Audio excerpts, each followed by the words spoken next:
안녕하세요. 반갑습니다. 저희 아버지와 또 그 장래 상황을 위해서 기도해 주시고 또 이렇게 여러 면으로 후원해 주셔서 감사드립니다. 또 이렇게 주일 같은 경우에도 이렇게 많이 섬겨 주셔서 제가 이렇게 딱 말씀만 전하면 되게 이렇게 또 해주셔서 또한 감사를 드립니다. 저희 영어 예배에서는 지난주에 저희 EM 채플에 처음 예배를 드릴 수 있는 그런 기회가 있었습니다. 아직 화장실과 그 하구 시설은 아직 끝이 안 났는데 그래도 이제 그 화장실 쓰는 거 빼고는 다 마무리가 됐기 때문에 저희가 들어가서 예배를 드렸는데요.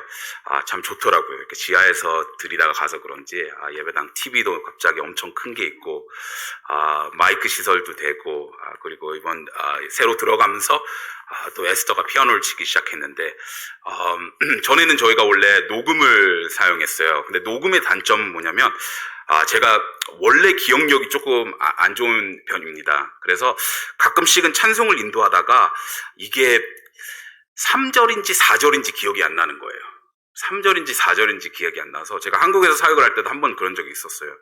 이게 곡이 3절밖에 없는데 저는 4절이라고 생각하고 계속 다음 절을 해달라고 이렇게 요구를 하는데 조용히 얘기하시더라고요. 그 뒤에서 피아니스트가 저 전사님 이거 3절밖에 없다고 이 곡이 끝이라고. 그래서 기억력이 안 좋은데 그러다 보니까 제가 영어 예배에서는 갑자기 3절을 딱 끝나고 딱 다음으로 시작하려고 하는데 막 녹음이니까 계속 스탑이 없잖아요. 그죠? 또 나와서 이렇게 닫다가 갑자기 열고 다시 부르고 막 그런 경우가 있었는데 에스더가 이렇게 피아노를 쳐주고 하니까 아주 아름다운 그런 분위기의 예배를 드릴 수 있었습니다. 그래서 저희는 이제 그 EM 채플에서 쭉 예배를 드릴 계획을 하고 있고요. 이제 거기에서 또한 저희가 새로운 마음으로, 새롭게는 아니지만 새로운 마음으로 저희가 또한 영어 예배를 잘 꾸며갈 계획을 또한 가지고 있습니다. 저희 이 시간 그럼 하나님 말씀 히브리서 8장 10절에서 13절을 보겠습니다. 히브리서 8장 10절에서 13절을 보겠는데요. 저희 잠깐 이 말씀을 읽는 동안 모두 잠깐 일어나 주셔서 저희 같이 히브리서 8장 10절부터 13절 세 절을 같이 한 목소리로 읽고 그리고 기도를 잠깐 하고 예배를 말씀을 듣도록 하겠습니다. 히브리서 8장 10절에서 13절 이 슬라이드도 있습니다.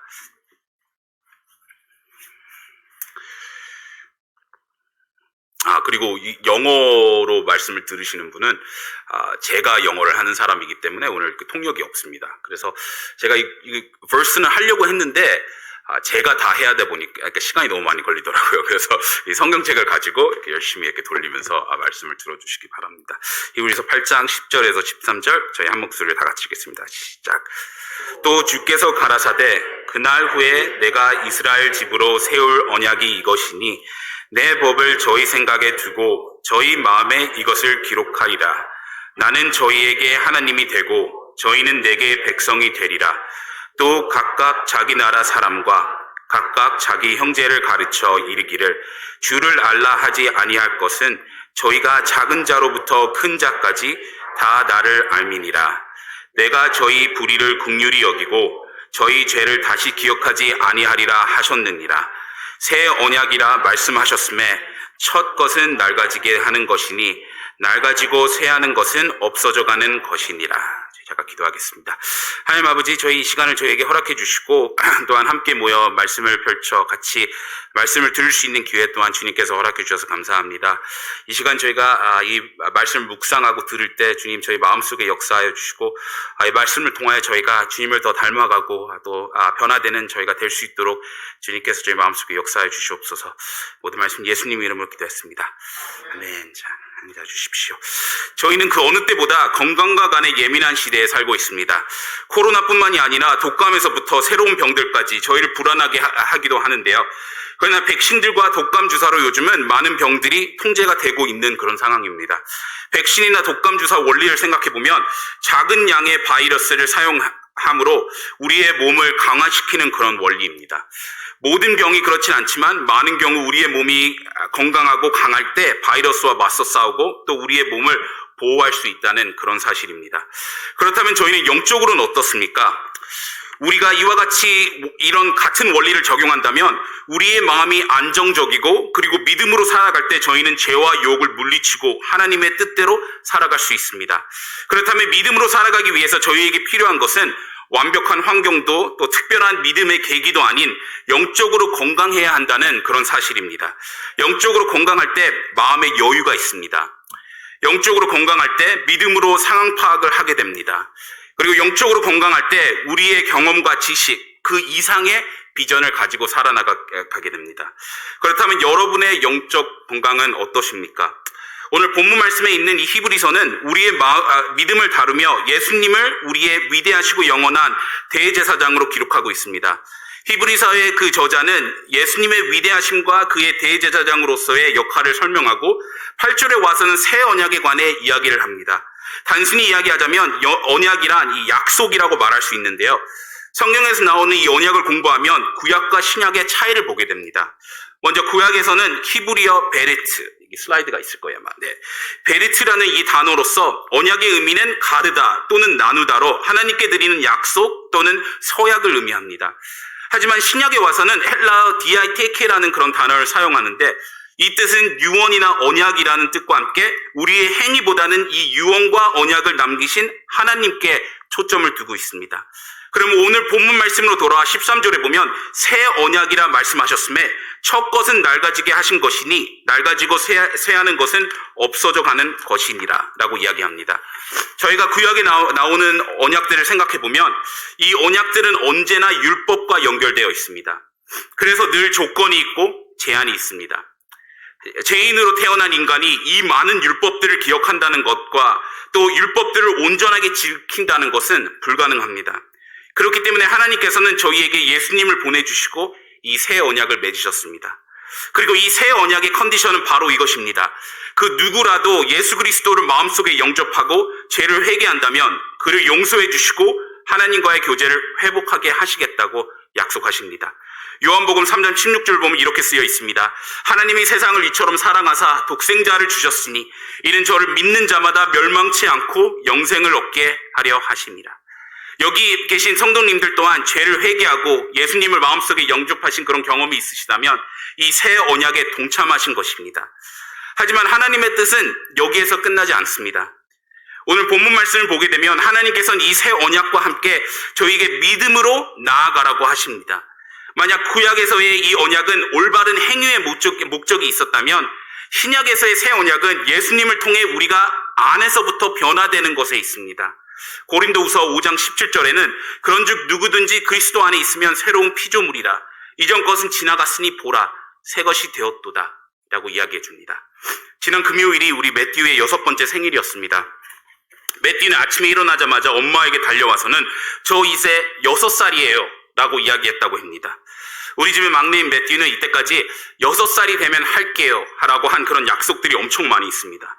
콩을 먹는 것부터 여러 심부름들까지 6살이 되면 하겠다고 그렇게 약속을 했는데 며칠 전에 드디어 그 오지 않을 것 같은 6살이 오고 되었습니다. 그래서 저는 매튜에게 물어봤습니다. 매튜야, 이제 6살인데 심부름 할 거지? 하고 또 다른 것들이 있죠. 그죠? 매튜의 프라이버시를 위해서 심부름으로 딱 하겠습니다. 뭘 할 거지? 라고 이렇게 물어봤습니다. 지금 앞에 닥치지 않아서인지 곧바로 씩씩하게 네, 할 거예요. 라고 그렇게 대답을 하더라고요. 그죠? 근데 이제 또 봐야 되겠죠. 어떻게 되는지. 근데 성경에서는 저희가 구원을 받는 순간 새로운 피조물이라고 기록하고 있습니다.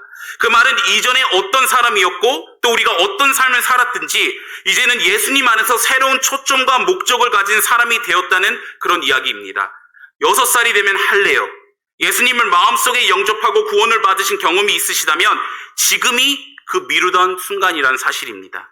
시간이 더 있을 때, 형편이 더 좋을 때, 특별한 계기를 통해서가 아닌 그리스도인으로서 지금이 우리가 믿음으로 살아야 할 때입니다. 완벽한 타이밍은 오지 않습니다. 무시 못할 믿음의 기회는 없습니다.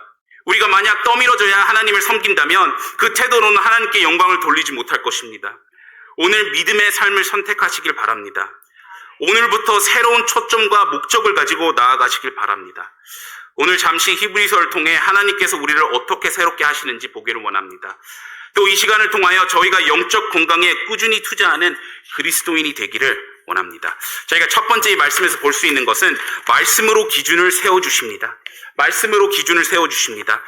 10절에 보면 이런 말씀이 있습니다. 또 주께서 가라사대 그날 후에 내가 이스라엘 집으로 세울 언약이 이것이니 내 법을 저희 생각에 두고 저희 마음에 이것을 기록하리라. 나는 저희에게 하나님이 되고 저희는 내게 백성이 되리라. 히브리서의 저자는 먼저 이 말씀을 통해 하나님께서 저희에게 주신 약속을 상기시켜주고 있습니다. 나는 저희에게 하나님이 되고 저희는 내게 백성이 되리라. 그리고 우리를 사랑하는 하나님으로서 우리가 묵상하고 마음에 새길 법을 주셨다고 하십니다. 히브리서 4장 12절에 보면 하나님의 말씀에 관해 이렇게 이야기하고 있습니다. 하나님의 말씀은 살았고 운동력이 있어 좌우의 날선 어떤 검보다도 예리하고 혼과 영과 및 관절과 골수를 찔러 쪼개기까지 하며 또 마음의 생각과 뜻을 감찰하나니. 저희는 성경책을 보며 그냥 오래된 이야기들이라고 생각할 수도 있습니다. 또 시대차가 난다고, 아니면 더 이상 적용할 수 없다고, 아니면 절대 도달할 수 없는 하나님의 기대치라고 생각할 수도 있을 것입니다. 하지만 우리가 지금 조금 전에 읽은 이 히브리서 4장 12절을 보게 되면 하나님의 말씀은 그냥 단순히 듣고 이해하기 위해서 주어진 것이 아니라 우리의 혼과 영까지 영향을 주기 위해 주어졌다는 그런 이야기입니다. 그 말은 이 책의 목표는 단순히 우리가 듣기 좋은 조언을 얻기 위해서 받은 것이 아니라 이 책의 목표는 우리의 삶을 바꾸기 위하여 주어졌다는 그런 사실입니다. 구약에서 나오는 느헤미야는 왕에게 특별한 허락을 받고 자기의 조국으로 돌아가 이스라엘 백성들과 함께 무너졌던 도시의 벽을 다시 세우기 시작합니다. 또 한 손으로는 창을 그리고 한 손으로는 삽을 들고 도시를 보호하며 다시 지어가는 이 백성들의 모습을 저희는 느헤미야에서 볼 수 있습니다. 하지만 이 이야기는 거기에서 끝나지 않습니다. 저희가 느헤미야 8장을 보게 되면 부흥이 필요했던 백성들을 모아두고 느헤미야의 일을 이어 제사장 에스라가 말씀을 전하는 그런 장면이 나옵니다. 잠깐 이 구절을 보시면 느헤미야 8장 1절에서 3절을 보시면 이렇게 쓰여 있습니다. 이스라엘 자손이 그 본성을 거하였더니 7월에 이르러는 모든 백성이 일제히 수문 앞 광장에 모여 학사 에스라에게 여호와에게 이스라엘에게 명하신 모세의 율법책을 가지고 오기를 청하매 7월 1일에 제사장 에스라가 율법책을 가지고 남자 여자 무릇 알아들을 만한 회중 앞에 이르러 수문 앞 광장에서 새벽부터 오전까지 남자 여자 무릇 알아들을 만한 자의 앞에서 읽음에 뭇 백성이 그 율법책을 귀에 기울였는데 라고 쓰여 있습니다. 이 도시는 다시 지어졌지만 이들에게 진정 필요했던 것은 도시도 아니면 성벽도 아니었습니다. 그들에게 필요한 것은 하나님의 말씀이었습니다. 그리고 그들은 그 말씀을 듣기 위하여 또 그 말씀을 듣기 원해서 귀를 기울였고 부흥이 오는 것을 찾아보게 됩니다. 이 성도 여러분, 부흥은 건물에서 오지 않습니다. 부흥은 또 성도들이 많다고 오는 것도 아닙니다. 부흥은 또한 삶이 원망하게 되는 것, 가족이 건강하고 축복받는 것, 나의 꿈과 희망이 이루어지는 것도 아니란 사실입니다. 부흥은 이런 것들이 아니라 하나님의 사람들이 하나님의 말씀을 갈구하고 말씀에 초점을 둘 때 일어나는 것입니다. 부흥은 우리에게 주어진 것으로 재는 게 아니라 부흥은 우리의 초점이 하나님께 있을 때 일어난다는 사실입니다. 그렇다면 이 건물에 사람들이 꽉 차서 앉을 자리가 하나도 없을지라도 부흥이 아닐 수도 있다는 사실입니다. 사람들을 모으는 방법은 많이 있어요. 그죠? 먼저 뭘 공짜로 나눠준다고 하면 사람들이 많이 올 것입니다. 그죠? 아니면 또 유명한 사람이 온다. 꼭 만나고 싶은 사람이 있다. 라고 광고한다면 또 사람들이 모일 수도 있을 것입니다. 아니면 뭐 특별한 게 있다.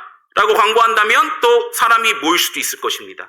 하지만 저희가 성경적인 이게 부흥을 생각해 봤을 때 사람이 꽉 찬다고 해서 또 많은 사람들이 모였다고 해서 그게 부흥이 아니라는 사실입니다. 왜냐하면 부흥이 보이는 결과가 아니고 우리 개개인의 삶의 기준 또 삶의 초점에서 부흥은 드러나기 때문입니다. 하나님의 말씀을 읽고 묵상하고 또 적용함으로써 믿음을 강화시키고 삶의 기준을 세우는 우리 믿음의 사람들이 되기를 바랍니다. 먼저 말씀에서 우리의 삶의 기준이 세워지고요. 그리고 두 번째는 깨달음으로 하나님을 알게 하십니다. 2월 초부터 저희는 격주로 청년부 성경 공부를 시작했습니다. 이번에 사용하는 교재는 성경적인 세계관을 통한 시선이라고 해서 저희가 사회에서 마주치게 되는 여러 가지 토픽을 다루고 있습니다. 다음 주에는 하나님의 존재에 관한 지난주에는 하나님의 존재에 관한 그런 레슨이었습니다. 이 공부에서 이야기하는 것 중에 하나는 사람은 마음속에 하나님이 존재하신다는 것을 알고 태어났다는 그런 사실입니다. 오지에 사는 사람들도 우리가 알고 섬기는 하나님은 아니어도 자신보다 위대한 존재가 있다는 것을 믿고 또 무언가를 섬기고 살아갑니다. 저희 본문 11절에 보아도 또 각각 자기 나라 사람과 각각 자기 형제를 가르쳐 이르기를 주를 알라 하지 아니할 것은 저희가 작은 자로부터 큰 자까지 다 나를 알미니라 라고 기록하고 있습니다. 우리는 모두 하나님의 존재를 알고 태어났습니다. 또 우리 주위에 있는 자연을 보아도 이 모든 것을 완벽하게 만드신 위대한 존재가 있다는 것을 저희는 깨달을 수 있습니다. 하나님께서 우리를 이렇게 창조하셨다면 우리의 삶 속의 모든 부분에 하나님이 제외되는 부분은 없다는 사실입니다. 만약에 우리가 자연으로 또 우리의 마음속에 있는 그런 혼으로 하나님이 계신다는 걸 알 수 있다면 그러면 하나님이 없는 부분은 없어야 합니다. 아침에 일어나 세수를 하고 하루를 시작하며 우리에게 삶과 목적을 주신 하나님께 감사를 드립니다. 일터에서 하루의 일과를 보내면서도 하나님의 사랑과 은혜를 사소한 것부터 경험하게 됩니다. 잠시 여유를 부리며 자연을 둘러보아도 하나님의 창조에 감탄할 수밖에 없습니다. 때로 우리는 하나님을 경배하고 찬양하는 시간은 주일이다 라는 그런 착각을 하게 됩니다. 하지만 여러분, 하나님이 우리 삶의 모든 부분에 함께 하신다면 경배와 찬양은 우리 삶의 매 순간이어야 합니다. 고린도전서 10장 31절에 보면 그런즉 너희가 먹든지 마시든지 무엇을 하든지 다 하나님의 영광을 위하여 하라 라는 말씀이 있습니다. 그리고 저희가 진정 이렇게 하나님의 영광을 위해 산다면 그를 개인적으로 경험하게 될 것입니다. 때로 저희가 하나님을 개인적으로 경험하지 못하는 이유는 이런 시선이 다른 곳에 있어서 그렇지 않나 생각해 봅니다. 하나님께서는 여전히 믿음의 사람을 통해 역사하십니다. 하나님의 말씀에 약속하셨듯이 변하지 않으시지만 저희는 살아가는데 바빠서 더 이상 주님을 의지하지 않는 경우도 많이 있습니다. 하루하루의 생활고에 치여 사느라 믿음으로 나아갈 용기가 없습니다. 우리의 자녀와 우리의 미래를 걱정하느라 영혼에 투자할 여유가 없습니다. 왜 하나님께서는 역사하지 않으시죠? 왜 하나님께서는 그 성경에서 나오는 그런 위대한 그런 하나님의 사람들 같이 저희 마음속에 역사하지 않으시죠? 다윗은 양치기의 실력으로 골리앗과 맞서 싸웠습니다. 모세는 자신이 도망 나온 나라로 백성들을 탈출시키기 위해 들어갔습니다. 엘리야는 혼자 서서 도망가지 않고 기도함으로 하늘에서 불을 내렸습니다. 하나님을 경험하기 원하십니까? 성경에서 기록하는 이런 하나님을 직접 보고 싶으십니까? 지금 상황이 어떻든 용기를 내십시오. 한 걸음 한 걸음 믿음으로 결정하고 믿음으로 나아가기 바랍니다. 그리고 이렇게 하나님을 직접 경험한다면, 그리고 경험했기에 하나님을 안다면 다윗같이 또 모세같이 또 엘리야같이 믿음으로 새롭게 될 수 있을 것이라 믿습니다. 저희 부부가 LA에 살 때 한동안 저희 아내와 제가 둘 다 일을 해야 했을 때가 있었습니다. 매튜는 아직 없고 또 모세가 돌이 막 지났을 그런 아주 어린 나이였는데 저희 둘 다 일해야 되는 상황이어서 저희가 이 데이케어를 찾아야 했습니다. 부모로서 가족도 아니고 처음 가보는 이런 데이케어에 아직 아기 같은 모세를 보내기는 쉽지 않았습니다. 또 그 첫 주는 모세가 너무 가기 싫어하는 거예요.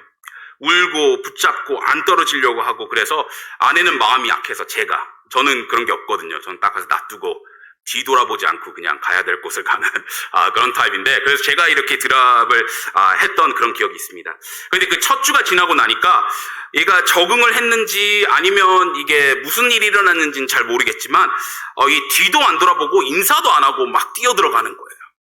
그러니까 그때는 제가 갑자기 아쉬워서 이게 이런 게 아닌데, 그래도 한 주 더 좀 잡고 한 주 더 좀 아쉬워하고 해야 되는데 얘가 막 인사도 안 하고 뛰어들어가니까 제가 밖에서 이렇게 끼욱끼욱거리면서 이게 무슨 일인가, 안에서 뭔 재밌는 게 있나라고 이렇게 구경했던 그런 기억이 있습니다. 저희가 저희 삶을 생각해봐도 언제나 첫 걸음이 어렵습니다. 믿음의 결정도 첫 결단이 제일 어렵습니다. 11조도 처음 계산해서 제대로 드릴 때가 제일 어렵습니다. 섬기는 것도 처음 헌신해서 사람들 앞에 설 때가 제일 어렵습니다.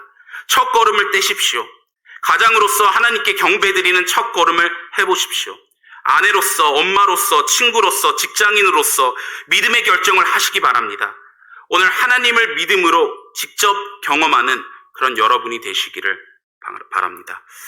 하나님께서는 우리를 새롭게 하시는 과정에 말씀으로 우리의 기준을 세워주시고 또한 깨달음을 통해 그를 알게 하시며 마지막으로는 용서로 관계를 치유해 주십니다. 구원의 메시지를 생각해 보면 구원은 용서에서부터 시작이 됩니다. 모든 것을 아시고 또 모든 것을 보시며 우리의 마음까지 이해하시는 전지하신 하나님께서 우리의 죄를 용서하시고 우리로 하여금 예수님의 피로 거듭날 수 있는 은혜를 허락하셨습니다. 그리고 오늘 본문 말씀에서도 12절에 보면 이렇게 말씀하고 계십니다.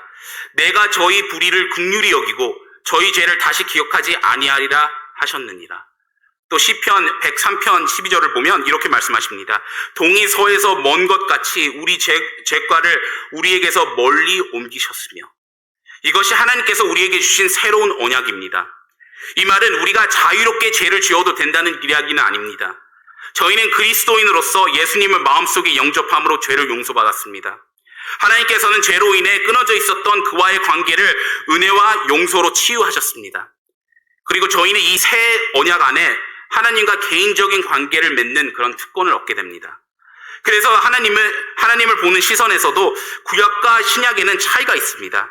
구약에서는 멀리서 보시고 법에 따라 심판하시는 하나님이시라면 신약에서는 우리를 사랑함으로 그의 아들을 보내주신 아버지로서 하나님을 보게 됩니다. 그렇게 예수님을 통해 저희는 하나님께 직접 기도할 수 있는 특권을 얻었습니다. 또 저희는 언제든 말씀을 펼쳐 읽고 하나님의 뜻을 고민할 수 있는 그런 특권 또한 얻게 되었습니다. 저희는 용서로 시작한 하나님과의 관계가 사랑과 축복으로 이어지는 것을 경험하게 됩니다. 하지만 여러분, 이 관계를 한번 생각해 보면 이 관계는 하나님의 용서 없이는 절대 시작될 수 없는 관계입니다.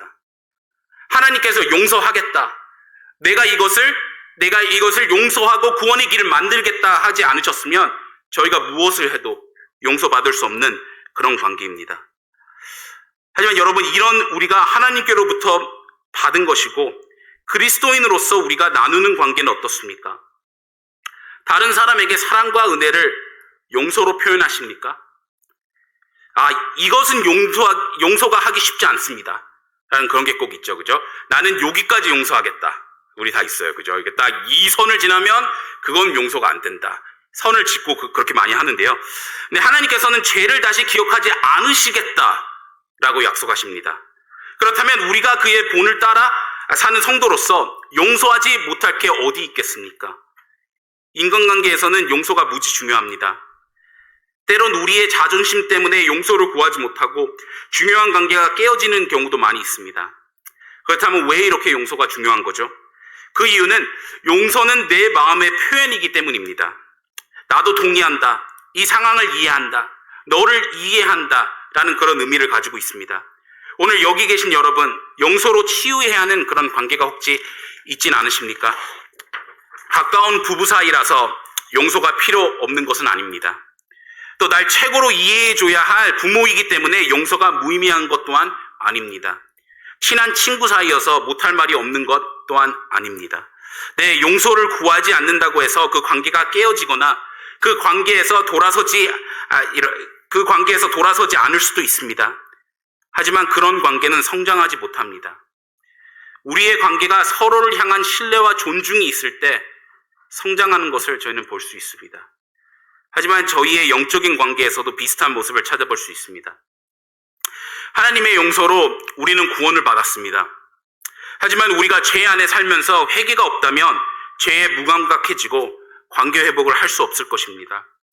마가복음 1장 15절을 보면 가라사대 때가 찼고 하나님 나라가 가까웠으니 회개하고 복음을 믿으라 하시더라 라고 적혀 있습니다. 구원에 있는 복음도 중요하지만 회개가 없이는 이루어질 수가 없다는 사실입니다. 그 이유는 죄를 붙잡고 있는 한 저희는 영적으로 무능해지기 때문입니다. 세상에서는 똑똑할 수 있습니다. 많은 경험과 또 노하우를 가지고 있을 수도 있습니다. 하지만 죄를 버리지 않는 그리스도인은 영적으로는 하나도 쓸모가 없습니다. 왜냐하면 저희의 영적인 능력은 지식이나 경험 아니면 저희 능력에서 오는 것이 아니라 하나님께서 함께 하심에 오는 것이기 때문입니다. 그러기에 로마서 1장 17절에선 이렇게 쓰여 있습니다. 복음에는 하나님의 의가 나타나서 믿음으로 믿음에 이르게 하나니 기록된 바 오직 의인은 믿음으로 말미암아 살리라 함과 같으니라. 그냥 이것이 의롭고 멋진 삶이기 때문이 아니라 이것이 그리스도인에게는 하나님의 영향력과 능력을 가지고 살 수 있는 오직 한 길이기 때문입니다. 오직 의인은 믿음으로 말미암아 살리라. 여러분, 의인이라고 생각하면 저희는 많은 경우 그렇게 생각할 수 있겠죠. 그죠? 우리 보통 크리스찬들이 있고, 의인은 한 레벨 높여서. 그죠? 그리스도인, 의인. 좀 특별한 사람, 우리 같은 이 평범한 그리스도인. 하지만 성경에서는 그런 구분을 맺지 않습니다. 그죠? 저희가 의인이에요. 그죠? 만약에 우리가 뭐 실수도 많고 죄도 많지만 우리가 의인이어야 합니다. 그리고 그리스도인에 관해 얘기하는 것이 오직 의인은 믿음으로 말미암아 살리라 라고 말씀하십니다. 우리 모두가 용서로 치유하고 하나님과 동행하며 믿음으로 사는 그런 의인이 되기를 응원하겠습니다. 로지아 에르난데스라는 한 여학생이 대학 다닐 시절에 한 젊은이가 다른 청년에게 잔인하게 구타를 당하는 모습을 목격했다고 합니다. 아무도 그를 멈추려고 시도하지 않았고 그녀 또한 두려움에 아무것도 하지 못했습니다. 다음날 그녀는 그 젊은이가 결국 두들겨 맞은 결과로 죽었다는 뉴스를 읽고 놀라게 됩니다. 이렇게까지 되는 동안 그녀나 그 누구도 도우려고 하지 않았다는 사실에 충격을 받고 이런 일이 다시 생긴다면 꼭 무엇인가 하겠다는 그런 다짐을 하게 됩니다. 그리고 몇 년이 지나 로지나는 또 다른 안타까운 상황을 목격하게 됩니다. 그녀 앞에 운전하던 자동차가 비에 미끄러져 강물에 빠졌습니다. 그리고 곧 한 여자가 헤엄쳐 나와 남편이 아직 안에 갇혀 있다고 도움을 청하게 됩니다. 이번에 로지나는 그 누구도 기다리지 않았습니다. 그녀는 물로 뛰어들어 문을 열기 위해 문과 창문을 두드리고 자신이 할 수 있는 모든 시도를 하였습니다. 그리고 그녀는 주위에 서서 구경하는 사람들에게 도와달라고 소리를 지릅니다. 그냥 보기만 하던 그런 사람들도 한 명, 또 두 명, 여러 명이 갑자기 물에 뛰어들어 유리를 깨고 안에 갇힌 남자를 겨우 살리게 됩니다. 이 결과로 그날 로지나는 깨달았습니다. 좋은 의도만 가지고 있는 것은 그 누구에게도 도움이 되지 않습니다. 한 번 더 이야기하겠습니다. 좋은 의도만 가지고 있는 것은 그 누구에게도 도움이 되지 않습니다. 의도와 행동이 함께 움직일 때 위대한 용기의 행위들이 현실이 되는 것입니다. 성도 여러분, 저희는 어떻습니까? 부흥을 선호합니다. 영적으로 성장하고 싶습니다. 하나님이 살아계시고 역사하시는 그런 교회, 그런 믿음의 교회를 짓고 싶습니다. 좋은 의도이고 멋진 비전입니다. 하지만 이것이 현실이 되기 위해서는 용기 있는 행동이 따라야 합니다. 오늘 말씀을 통해 저희가 하나님께서 우리를 새롭게 하기 원하신다는 것을 보았습니다. 대제사장으로서 그는 우리에게 말씀으로 권고하시고 깨달음으로 채워주시고 용서로 치유하십니다. 하지만 저희가 믿음으로 나아가지 못한다면, 하나님을 믿고 의지함으로써 오는 용기를 붙잡지 않는다면 이 좋은 의도는 그냥 조용히 사라질 것입니다. 이 좋은 의도는 그냥 마음속에 있다가 지나가는 그런 생각일 뿐일 것입니다. 믿음으로 붙잡아 하나님을 개인적으로 경험하시는 우리 모두가 되기를 바랍니다. 기도하겠습니다. 하나님 아버지, 저희에게 이 말씀을 허락해 주시고 그리고 저희에게 이 새 언약을 통해 구원받을 수 있는 그런 하나님의 은혜를 허락해 주셔서 감사합니다. 주님, 저희가 이 말씀을 들음으로 하나님을 더 닮아가고 그냥 마음속에 좋은 의도, 좋은 시도만 있는 것이 아니라 이것을 행동으로 움직여 하나님께 영광을 돌리고 또 이 불가능해 보이는, 어려워 보이는 것들도 현실로 만드는 그런 믿음의 사람들이 될 수 있도록 저희 마음속에 역사하여 주시옵소서. 저희 잠시 눈 감고 있는 이 순간 초청 시간을 갖기를 원합니다. 사랑하는 성도 여러분, 새롭게 되기를 원하십니까? 그렇다면 그 소원을 가지고 이 순간 하나님께 기도하시기 바랍니다. 하나님의 응답을 바라며 기도하시기 바랍니다. 하나님을 경험하기 원하십니까? 하나님의 능력을 원하십니까? 이 시간 하나님을 바라며 기도하겠습니다. 피아노가 잠깐 나오는 순간 제 고개 숙이고 몇 기도하겠습니다.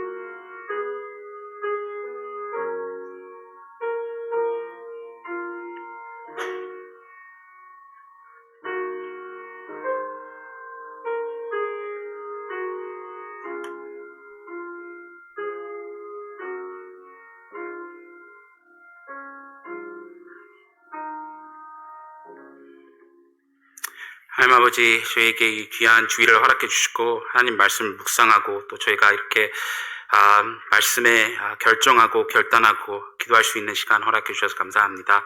주님, 저희가 믿음으로 하나님께 해서 주신 이 새 언약을 저희 삶에 적용하는 저희가 될 수 있도록 인도하여 주시옵소서.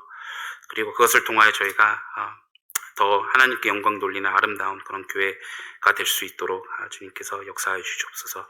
모든 말씀 예수님 이름으로 기도했습니다.